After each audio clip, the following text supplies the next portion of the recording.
medication. I just want to let you know in case it goes crazy. Now you good.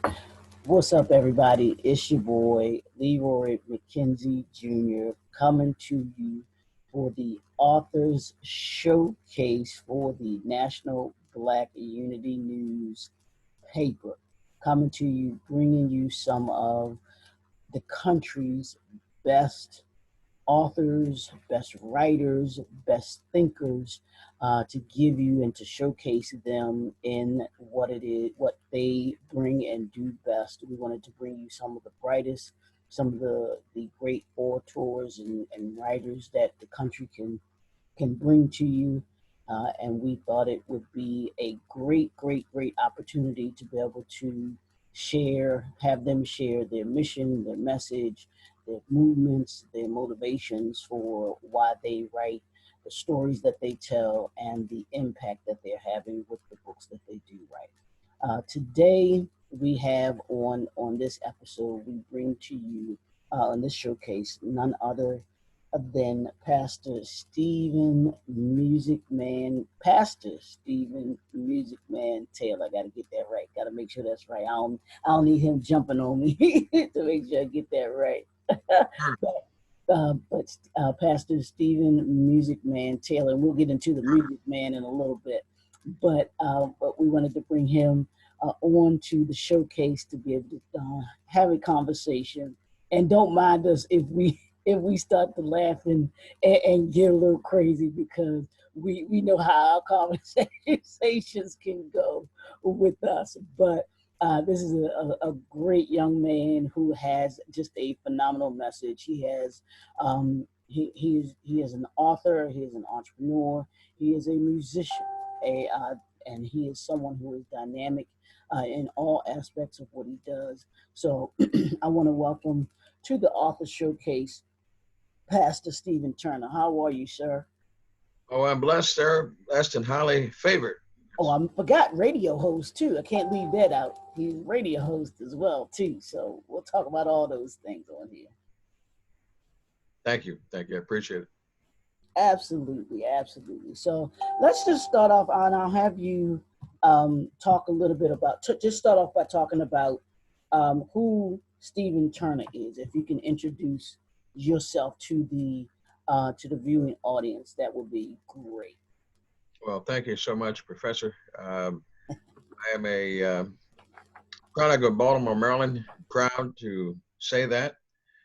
And I sort of business person, Christian business owner, owning Praise Unlimited Ministries, giving subcontracting to churches to play when they don't have musicians. Been doing that since 1994. It's an event management, Christian event management company. We have a Christian jazz band. We do moderating, narrating, as well as MC work. It's part of anything that's Christian event. And like I said, doing the on-call organist, which has been a mainstay since 1994. Mm-hmm. Played a lot of places. I've seen a lot of things. And so a division of that is the Stephen Turner Ministries, which is what we're going to talk about today. We're doing Christian novels and books and voiceovers. My God, it's exciting. I'm a family man, married for 15 years. And, I've been in law enforcement. I've done sales for years. And I didn't know God would just put it all together. That is phenomenal. Now you got your hands in quite a bit of stuff there, sir. That's many aspects of being an entrepreneur. I see. As a matter of fact, that's our slogan I developed. God's help. That Praise Unlimited Ministries was a world of musical ideas. Mm-hmm. Stephen Turner Ministries is beyond the church walls. So, with the pastoring piece, because the radio program is actually of the church, sponsored by other, ministries, but it's restoring the broken to Christ is our church motto. So I was told before that I would be a pastor. I didn't want it. I fought it. I tried to run, Mhm. and God outran me because He was already there before I got there. How about that, right? But I was told and prophesied to, but also warned that the ministry would be different from other churches. And I tried to make it like other churches, but Mm.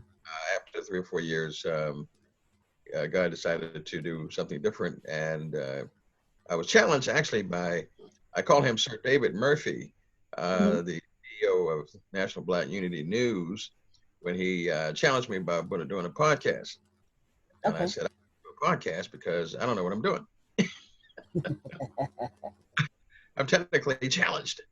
He said, well, you need to try it out. So Mhm. because I respected him so much, and that's how God uses me, is that in any event that we've ever done, any undertaking, it is always that's coming from left field, or it's coming from right field, or it's coming through somebody else to push me into trying it out. No, and that's awesome. So shout out to Brother David Murphy, who, like you said, is the one of the co-creator editors for the National Black Unity News, which is what one of the creators of this author showcase, and which is where you can actually find Pastor Turner and all of the authors that are currently in the latest issue, the second issue of the National Black Unity News, but also our issue #1 of this year that came out in January as well, that has authors as well.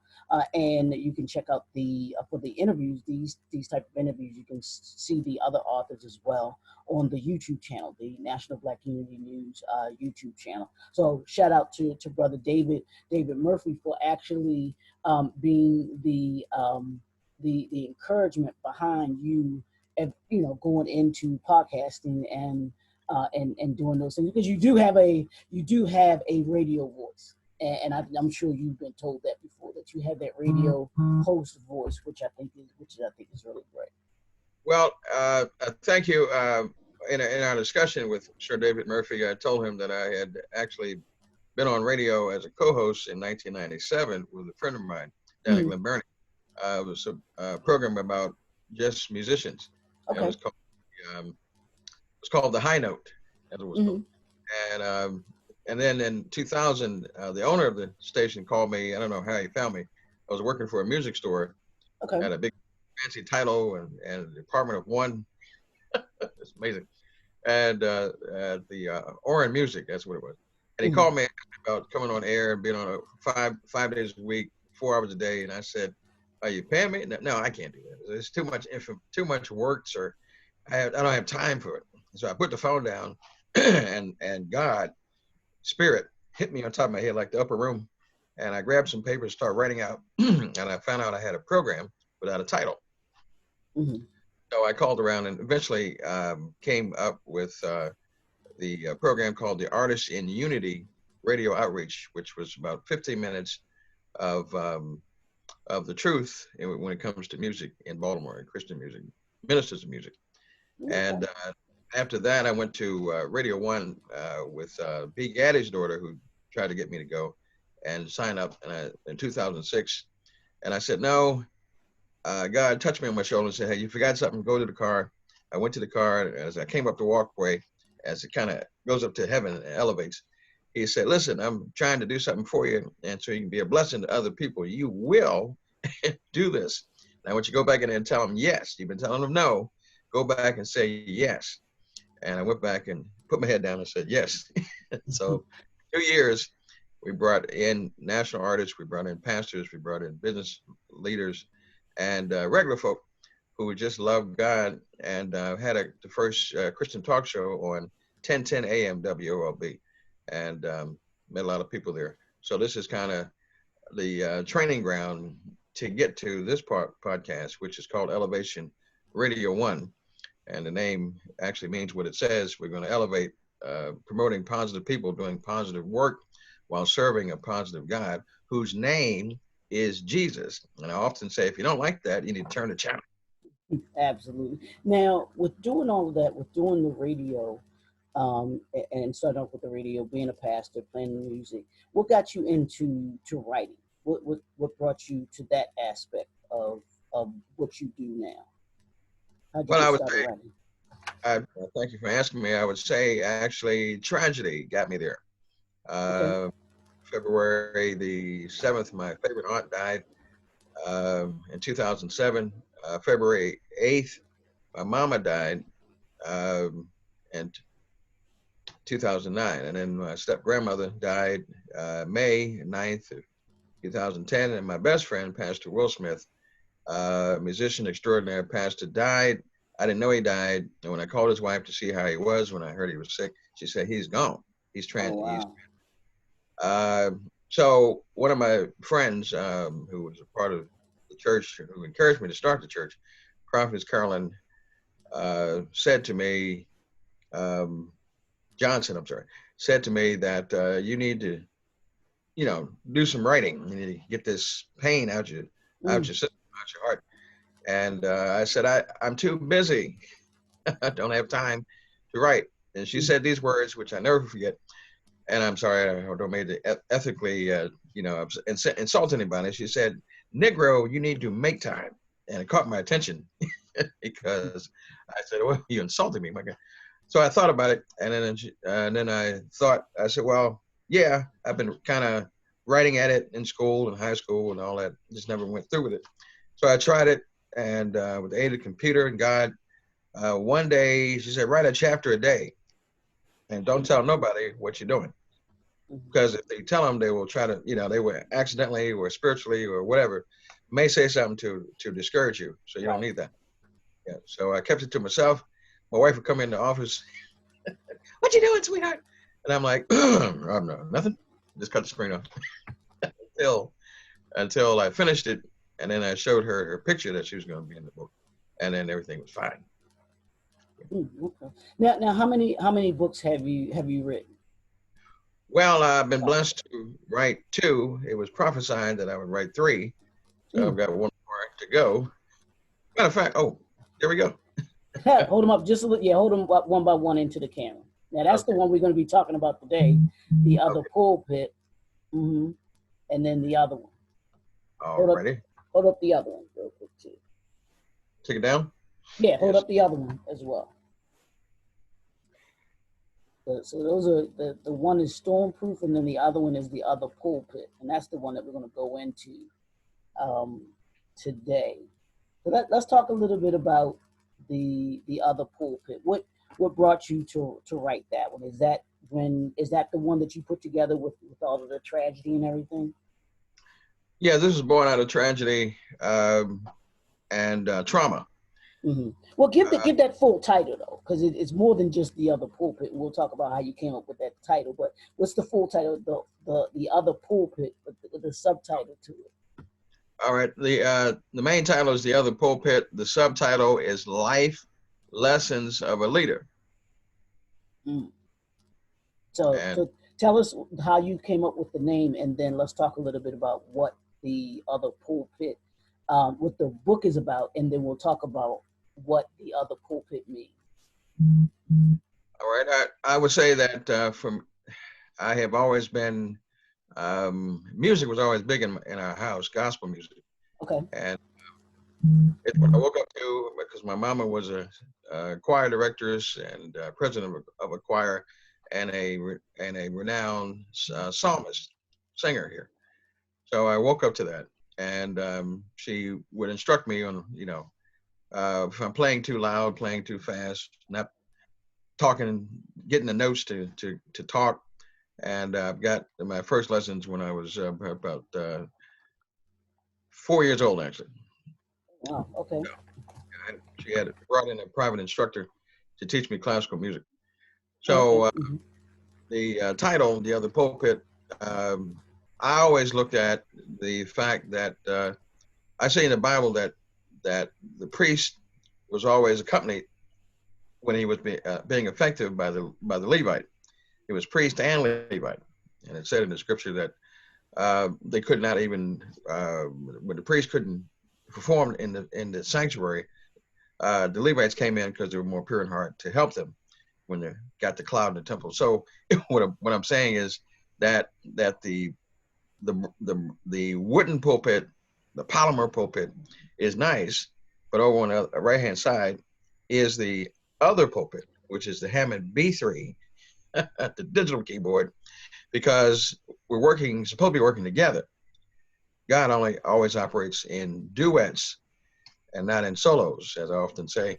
So Moses had to have Aaron, and I might say that they were Levites.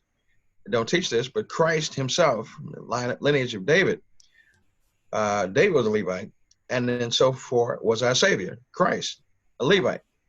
So, but it's been expanded to understand that at the end of the chapter, at the end of the book, that the pulpit can be any place where God puts you to encourage other folks.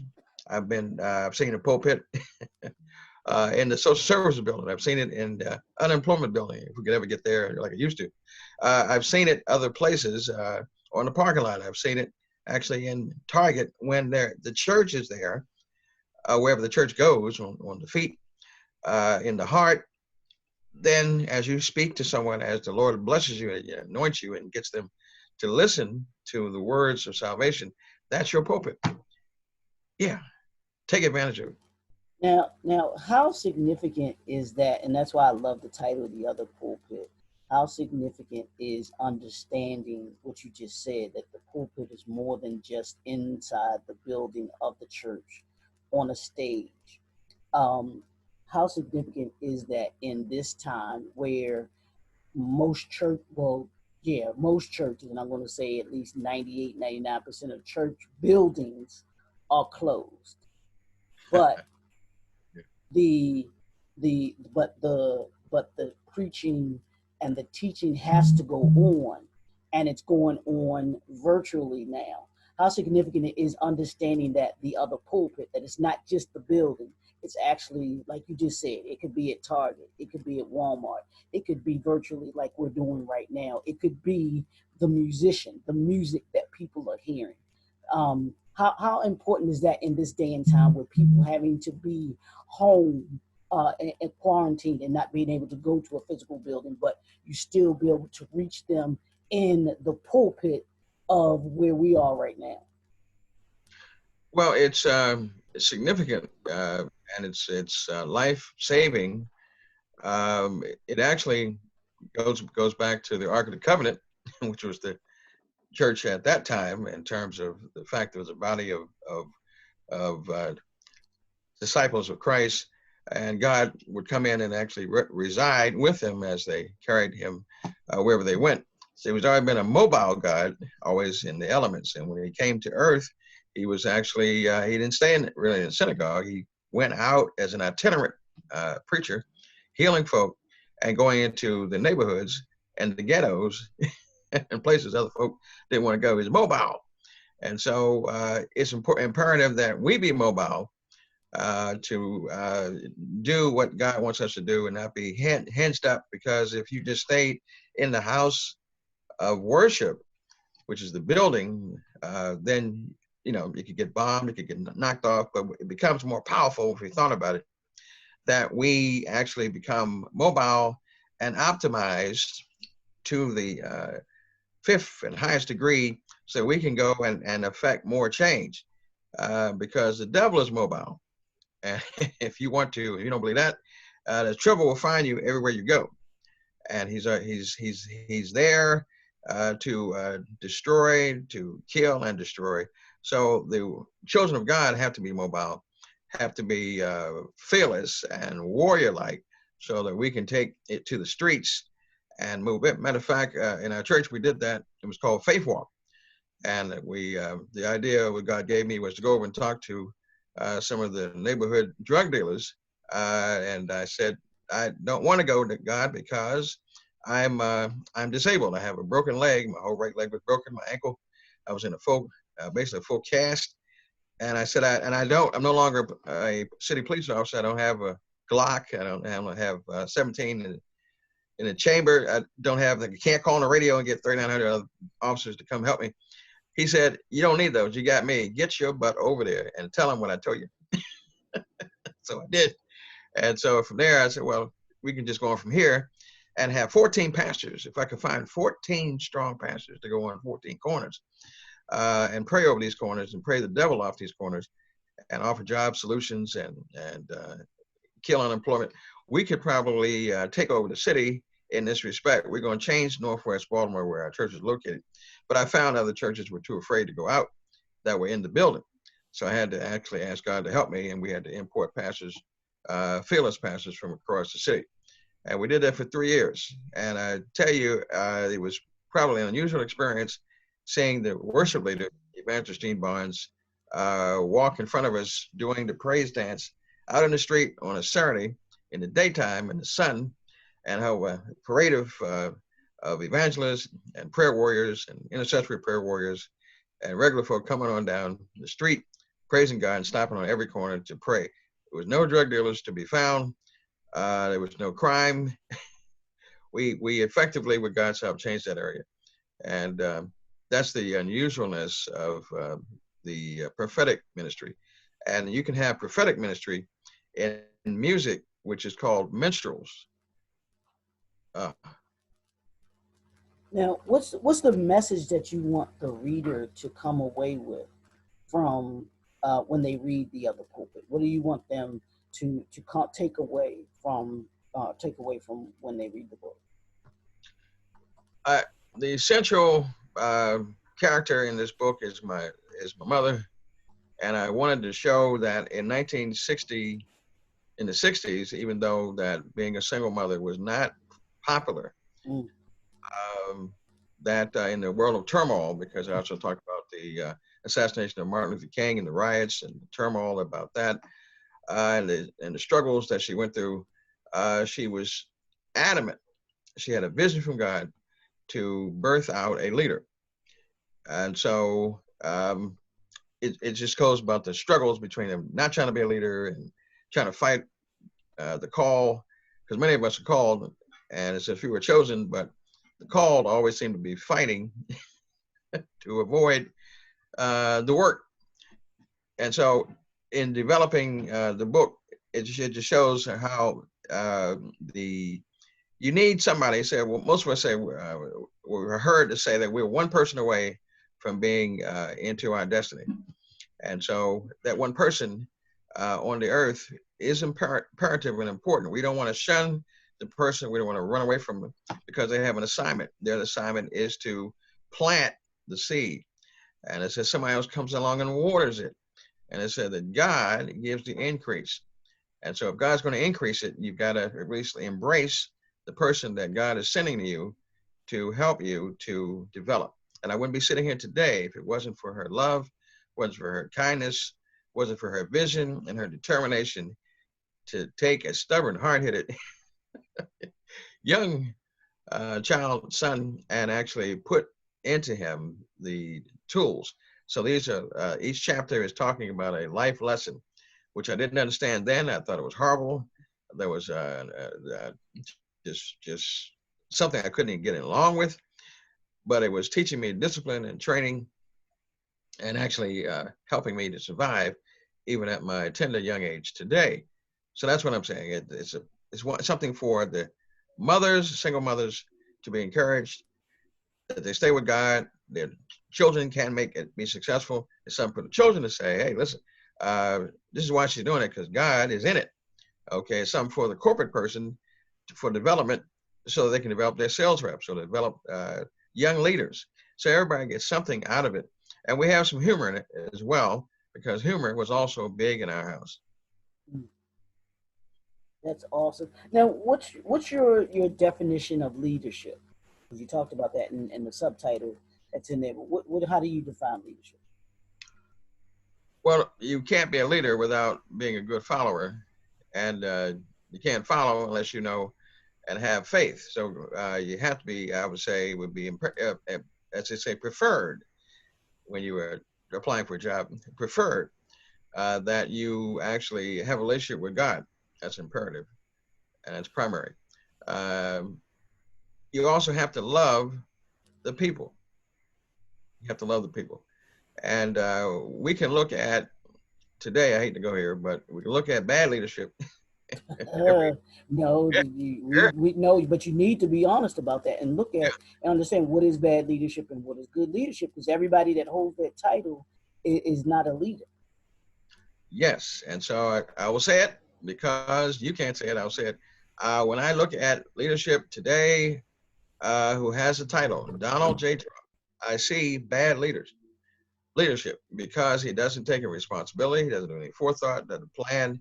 He's insulting. He's arrogant. He's mean. He's nasty, and he's a manipulator and a con man. So therefore, that is bad leadership. And if you have leaders, even here in the city, that don't follow through, that are corrupt, that take a bribe, that don't listen, we have, as very storied here in Baltimore, we've got mayors and delegates, and every time I look around, senators who have bad, selfish motives, and it eventually comes out in the wash, but it hurts the people. So if you say, David, when he got the blessings of God, that he excelled with God and man. Okay, so if you pleasing God, then God will bless you and favor you to please man. And if you have the heart of God as a true leader that will take responsibility, and then when you mess up, good God Almighty, you've got to fess up and say, I did it. I'm sorry, did it. Can you forgive me? I work hard like Mayor Marion Barry. Oh my goodness, I love that man.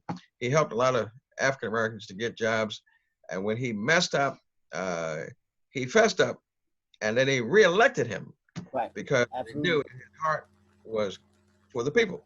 And he's called the mayor for life over in DC, and I get that.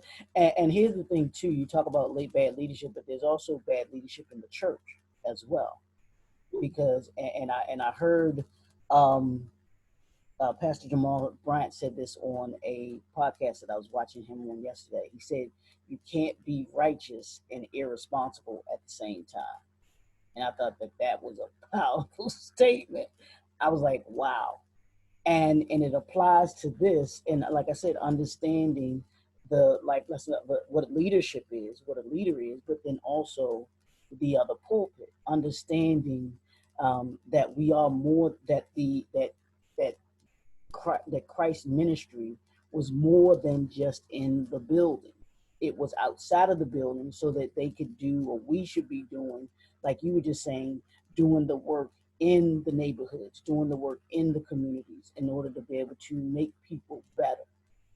And I think that's what people will get from your book, The Other Pulpit. They'll get those lessons that will make them better. They'll think about, hey, my mama used to say the same thing to me. and it will hopefully give that young person that will read it the opportunity to say, well, yeah, he is saying something kind of right, and maybe I do need to listen to what someone in authority, not just necessarily your parents, but someone in authority is saying to you, because they're trying to give me knowledge so that I don't have to go through some of the same things that they went through. And I think as we get older, I think that's the thing that we learn is we have our parents that taught us certain things, and then we're like, oh, they're just being mean, or they just don't want me to do this and do that, the other. But then when we get older and we try and tell those who are our age when we were being told those things, and they aren't listening, we wonder, well, why aren't they listening? Well, you were that same age and you didn't want to listen at that time too. But for those that will listen and adhere to it, they will get the lessons, and they won't go through some of the things that we went through, because it's every generation's responsibility to make it better for the next generation. Well, there is a scripture somewhere that says each generation is weaker yet wiser. And the idea is to give the word, but as he told the prophet Ezekiel, I'm not saying to somebody you don't know. These are people that you do know. They have rejected me, and they will reject you. So don't take it personal. You just give the message. It's up to them whether they're going to do it. And I tell my two daughters the same thing. Mm-hmm. I've told one, Lord have mercy, to don't do this, and I've even told her with this virus, she's saying that her relationship. I can't even say the word boyfriend because I don't like it. Because that's my youngest girl. Is coming down to see her, and I said, don't you know what the governor has said? You can't do that. Okay, I'll tell you that twice. But I had to realize 34 is your life. I had to back up. I can only tell you, it's up to you to apply it. Right. And preachers would do well and could get some sleep if they would stop worrying about some of them who worry about the people. I preached to them. I wonder what they're doing now. I can't see them. No, you applied yourself. You have preached. You have done Bible study. You have taught. You have counseled. Good God Almighty. There's nothing else that you can do but leave them in the hands of God. Pray for them. And that's it. If they're going to grow, they've got enough food to eat spiritually over the years to be able to sustain themselves while these situations are going on. Yeah, I echo that too. So, what advice would you give to an aspiring author, writer, but then also musician too? Since you have that aspect of your teaching that you do. Advice I would give is understand your value, and I will have to say this, that after playing for over 50 some years, I was going to be abused. It was in the house of God. It was being looked down upon because my talent may not have been up to the measure of someone else. I've heard negative comments. I've been fanned off of organs and pianos because a name brand musician was there. You have to endure hardness as a good soldier. But it doesn't have anything to do with your value, because God called you and in some cases chosen you to do great things. So you have to, God will send somebody along to motivate you and to help you to heal your wounds. And for me, it was a prophet named Mark Mason who came to me in the suburbs of DC in the nighttime when I was fanned off the organ. And I just got to be honest, because I'm just that kind of person. Shirley Caesar fanned me off the organ, and I was wounded. So I went out and I said, I'll never play again. That was 15, 20 years ago. And he came out and talked to me and said it happened to him.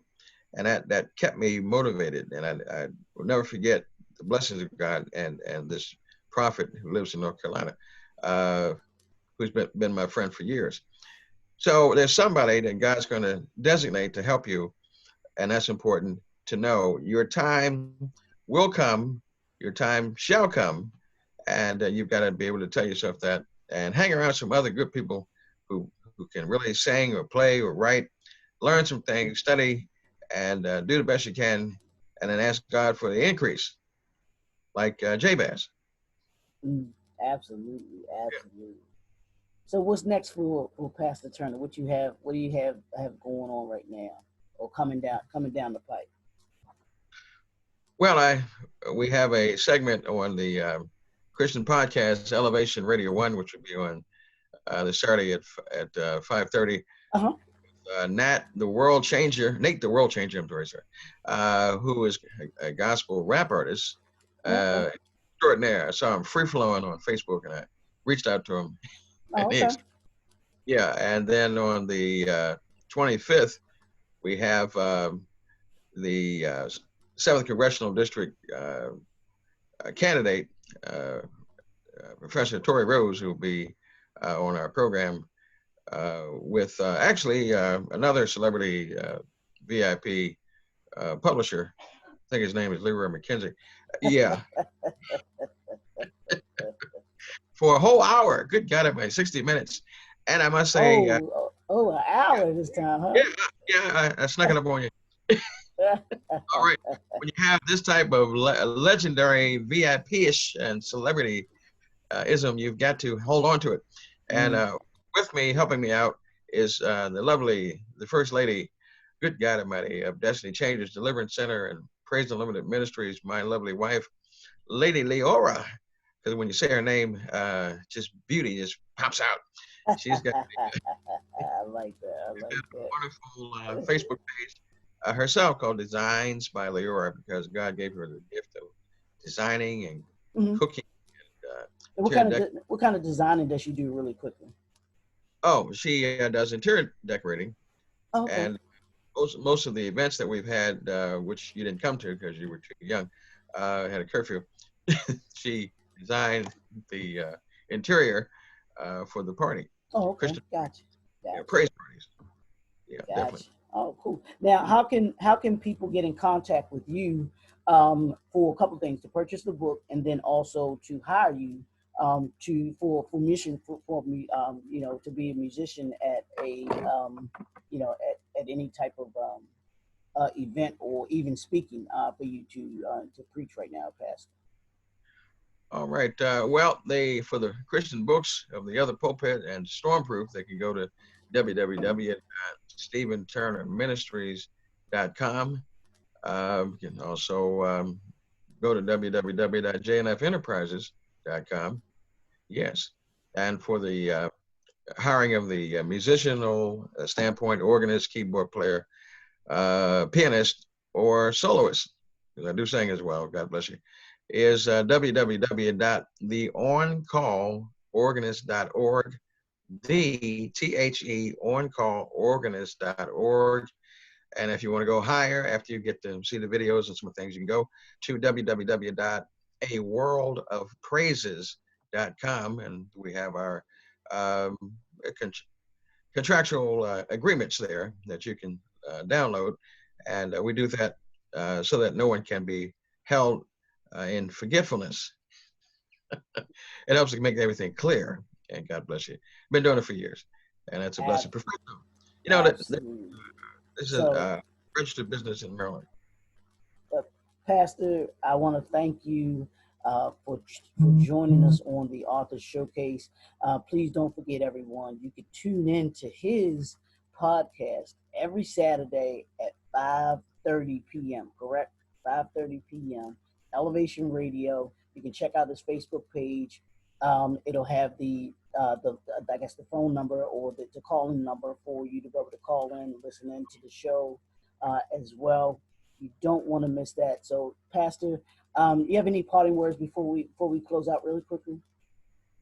Well, I'm going to say basically that to every songwriter, every poet, every bass player, drummer, minister of music, director of music, modern day Levites, that you are important. You are what God has established. He said the Levites I'll always have with me, and He empowers them. He blesses them. And I want you to know that no matter who has said that you're not important, that you're not relevant, that they just don't know, because God said you are. So listen, be blessed. I encourage you to do what you do, to be ministers of music to the world, and God in heaven is happy and smiling on you, and that's important. And what more can you ask for? Absolutely. So we want to thank y'all for tuning in to the Authors Showcase, brought to you by the National Black Unity News. You can go to the website. It's www.tnbun.com to subscribe. Get the current issue of of the newspaper, featuring none other than the great Dr. Pastor Stephen Turner. You can check out the National Black Unity News website. Subscribe to the website, and then also check out the YouTube channel. It's youtube.com, and go under the National Black Unity News. If you type that in, you'll be able to see the logo, big white, red, black, green logo. Click on that, and you'll be able to see Pastor Turner and some of our other great showcase authors that are brought to you. This is 2020, y'all, and y'all know how we do. We do it fast and furious, move with purpose and passion. And as I always say, you chase the impact, because when you chase the impact, you change the world.